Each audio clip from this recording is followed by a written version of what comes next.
We talked to Gil Tegg a couple of times this year, and all we've talked about up till this point was bad luck, pretty much. But tonight, things came together. He won the 35-lap modified feature race here at Land of Legends. I can just imagine how, with all the work, the motors, everything else, the car change, this has to mean the world to you and your family. Oh yeah, finally. We've been struggling all year, but we keep coming back and trying different things. The guys on the crew are doing a heck of a job, grinding tires, cutting tires. I mean, they're working all night. Without those guys, we wouldn't even have a shot. What was the difference tonight, do you think? I'll tell you, the track was phenomenal in the second race. I mean, it's best it's been all year. We made a couple changes, nothing crazy, but we made a couple minor changes, and it came right to us. The car was just a tick tight all night, but drivable, and we held on. I mean, I shouldn't say we held on. I mean, it felt like we pretty much had control of the race from the get-go. And I don't know if they told you, but every restart, those last restarts, it seemed, bam, you had 2 car lengths just like that. Yeah, and that's the I was most nervous about the restarts, because I lost one to Matt here, I don't know, 5 years ago, 6 years ago on a restart, and so it's always been in the back of my head. But tonight I just said, get the car in hard going into 3 and don't drift up too much and open the bottom for him. And I didn't think there was enough up top for anyone to go around me, so it worked out tonight. The restarts are always a key part of the race.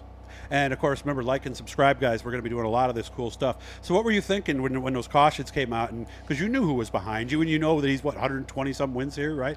Yeah, the first caution, I remember them all. The first caution, Eldon was still there, and I knew I got by him. And I went by him on the outside, so I said, I'm going to start on the top.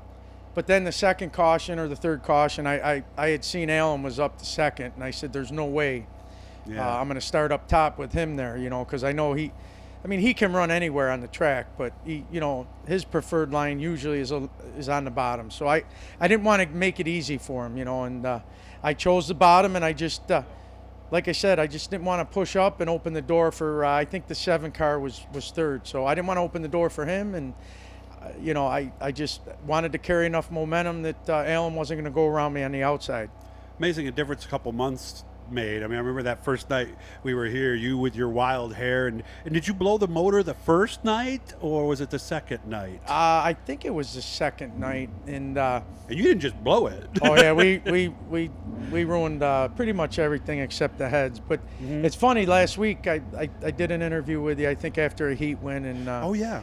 And I said, I'm not cutting my hair till I win. And it's funny, I got the haircut during the week, and ironically, we won tonight. But I mean, I didn't do it exactly the way I said I was going to do it, but we were within the same week. So it's kind of funny. I mean, yeah. I was kind of joking when I said it, but with the competition here, pulling out a win's huge. And I always go out thinking, we can win. Mm-hmm. But realistically, with the guys that are running here week in, week out, it's a tough field.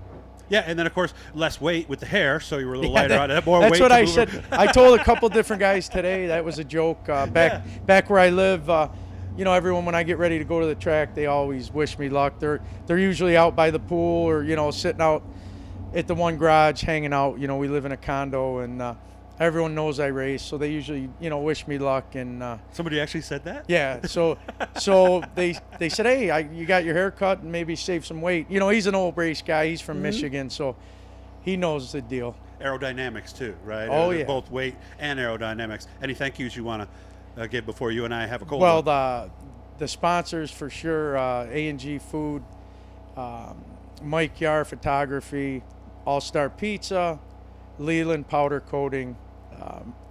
Obviously my dad, Gil Tegg Mobile, the guys on the crew, Norm Thompson, Brian Pepper, Jeremy wasn't here tonight, Jeremy Sibold, Marianne, she always does my helmet.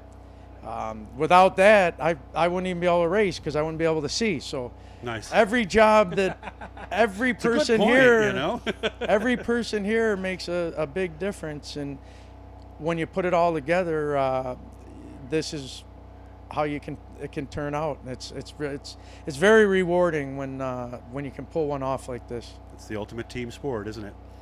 Believe it or not, it is. I mean, you're out there by yourself in the car, but all the stuff that goes on behind the scenes before you go on the track gets unnoticed, and it's nice when you pull off a win like this and everyone gets to enjoy it. Remember, like and subscribe. See the little blue E that's showing up down in the corner. Click on that and subscribe. Seemed like just the other day I had a rod in my hand from one of Gil's motors, and now he makes it to victory lane. Seriously, I'm so happy for you. Thank you.